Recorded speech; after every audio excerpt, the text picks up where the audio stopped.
Welcome to the LA Home Show. I am your host, Natasha Phillips, and today we have with us real estate agent Chris Wulff. Hi, Chris. Hi. Thanks for having me. We're so happy to have you. Thank you. So, Chris, tell me your story. How did you get into real estate? So, I grew up in San Clemente, California, small little beach town, and grew up in a real estate family. My dad's a broker. He's been in the business for 30 years on the lending side. My mother was an agent for years, and real estate was always just a topic of conversation at the dinner table and something that we always just discussed. And I used to work on the lending side for years with my father, and then realized it wasn't for me, got into music, did that professionally for a few years, traveled, toured, put out records, and then realized that I needed a stable lifestyle. So I got into hospitality and opened and ran restaurants and bars and hotel concepts for about 8 years. And then just recently, back in September, I decided that I was ready for a change and I wanted to get back into real estate and commit myself to helping people find, their dream home. So it's been 6 months in now. That's exciting, but it's more than 6 months. I mean, you've been working at it a little bit longer and you've had that experience before. Right. And it's, it feels like it's kind of in the blood, so. Yeah. And you've kind of hit the ground running. I have, yes. So tell us about some of what's been going on. So, I'm really focusing on my efforts on the millennial demographic, young couples. My wife and I just purchased our first home together a couple of years back. And, I remember that process was such a challenging process in Los Angeles, as you might know, can take months, sometimes years to find a home. And, I just thought, okay, there's definitely a need to need for the guidance and the support for these young couples and people that are really trying to, acquire an investment, and really get out of the game of paying rent. So that's a focus of mine right now. It's a passion of mine, wanting to help these either single individuals or these young couples acquire some real estate to really build upon, for the long term. And what are some of the things that you're doing to reach out to them? Well, a lot of digital marketing, as you know, that these millennials and these younger folks tend to spend a lot of time on, social media and stuff like that. So it's really about, a lot of self-education and research and analytics and data on how these young people are purchasing homes these days, because it feels like that landscape is dramatically changing.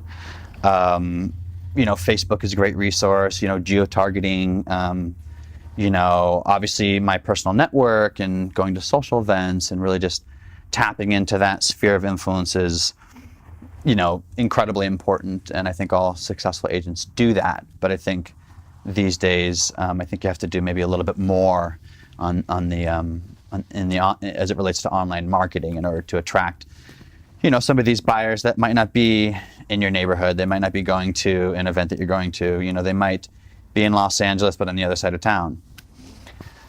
So you said that the way people are purchasing houses today is a little different. So what have you come across in your research?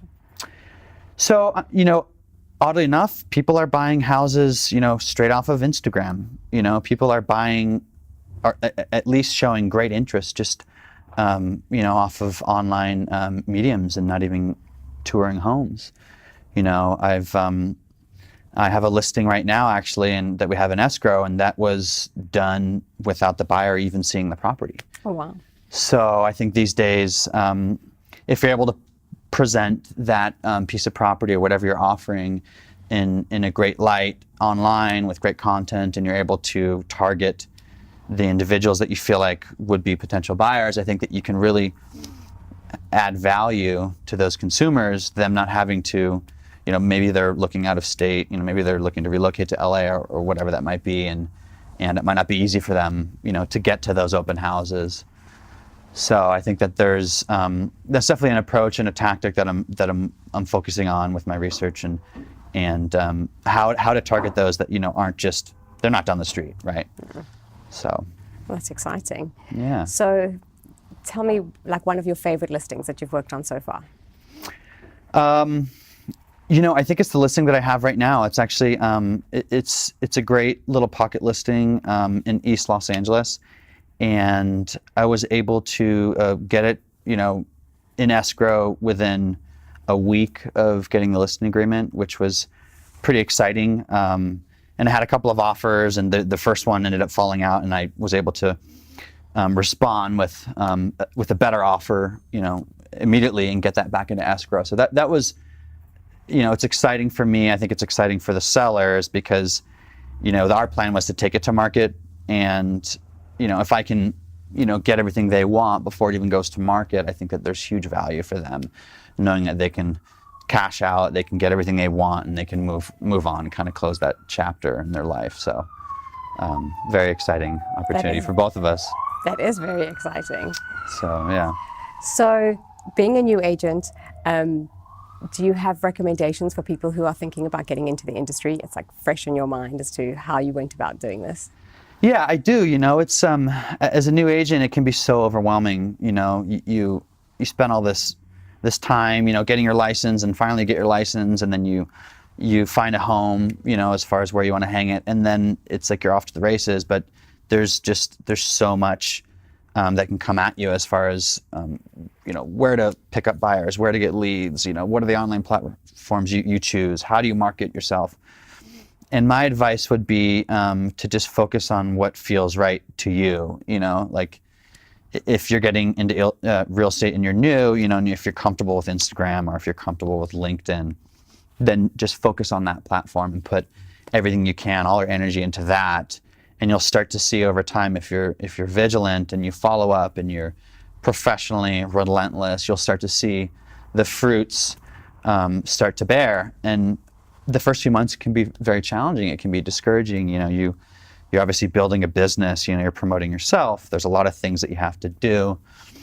But I think doing what feels right and being true to yourself, and not having to pretend that you're something that you're not. Really, just deciding on a median or deciding on some sort of outlet on, if it's door knocking you love and you want to be in front of people, if you just love going to events, you just want to be at cocktail parties and drink cocktails and pass your business card around, whatever it is, I would just say, just pick, one or maybe two and just dive all in.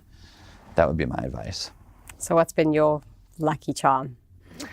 Well, coming from a hospitality background, I've developed this network over, the past 10 years of not only in music and entertainment, but like in hospitality, managing bars and restaurants, being at these sort of food and beverage outlets, just building that network and that sphere of influence. And so first and foremost, that was my focal point, was like, okay, I'm going to hit up this sphere of influence, because before I was like, hey, come into this new bar or this new restaurant and like eat and drink. And now it's like, okay, I've made a transition, instead of me selling a cocktail, I'm selling homes. And so that's been my number one focus, is just really getting in touch with my friends and family and letting them all know that this is my new career path, this is what I'm doing, and kind of building on that. On top of that, I've gotten into doing some social media and some online marketing, but I think my number one focus when I got in this back in September was that sphere of influence, for sure. And are your parents being super supportive? Very much, yeah. Both my parents are very, very proud and happy. My dad is super, super proud. He's a broker. He's been in it for 30 plus years, and he's on speed dial. Whenever I've got a question, or if I, have some interesting scenario and we do deals together, he's a phenomenal mortgage broker. So I'm able to kind of tap into that research, which is amazing. And my mother is also super excited and stoked that I'm in it. And it's great to be able to lean on family and pick their brain, and then, also share stories and experiences with them, and just, kind of, use their knowledge and use their expertise in order to obviously move forward and learn and get better. So just to change topic now. So when you walk into a property, how does that resonate with you? How do you connect to the clients and connect to the property? Like, what's your process? So I really think about, what the property has to offer, what is the value of that particular property, and how does it make me feel, and I try to put myself in a prospective buyer's shoes For so many buyers, the large market of purchasers out there are first-time home buyers, and it's an emotional decision. I remember being there with my wife and being so emotional over every property you see. And so I think that I try to remind myself, okay, if I was buying this, what stands out? What are some key highlights in the property that, if I was representing the buyer or the seller, that I'd want to highlight and showcase? And I think finding the value proposition in each particular property, because every property is so unique, I think that's really important. And I think deciding on the few key points, not too much. I think less is more. That's what I try to do, and I feel like that's a good way to really have focus with those buyers and say, hey, listen, this is, obviously it comes down to what their needs are particularly. And if they're aligned, then highlight that and show them, hey, this is what you're looking for. This property is aligned with that, or this isn't. Let's look at something else. Let's move on.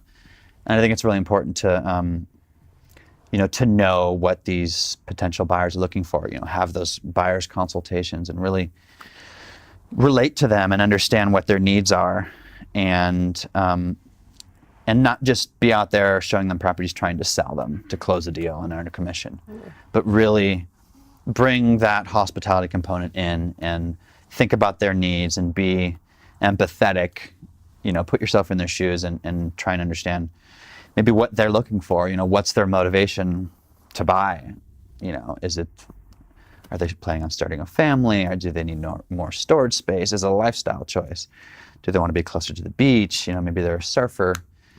So that's exciting for me, because I like to put myself in their shoes. I like to imagine that, I'm in that home and I'm purchasing it myself. And I feel like you have to, in order to connect, on that level. With, you've got a set of fresh eyes on real estate. Yeah. So what do you think the market's doing?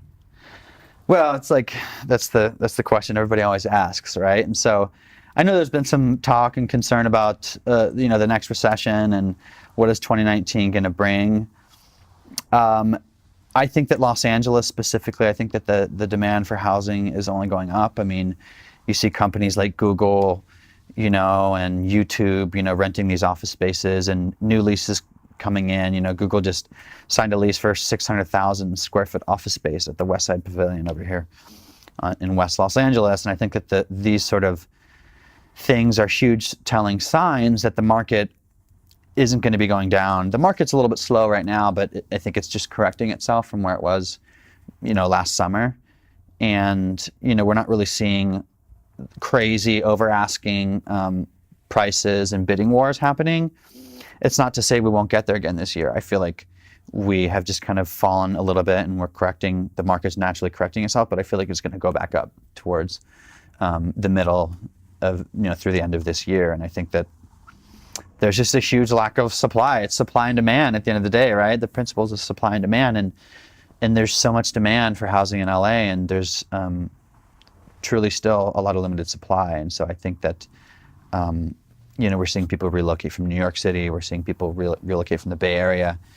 And maybe it's not like the hot areas in Los Angeles of, West Hollywood and like being in the thick of it, in the heart. Maybe it's a little bit more in the outskirts, East Los Angeles, North Hollywood. There's some amazing pockets out over there that you can still purchase and get incredibly affordable real estate and, still earn, 8 to 10% in appreciation without doing anything, just really getting in and acquiring an asset. And so I'm a big believer in, and I'm hopeful that this year is, it's going to continue to build. So yeah, that's my long answer.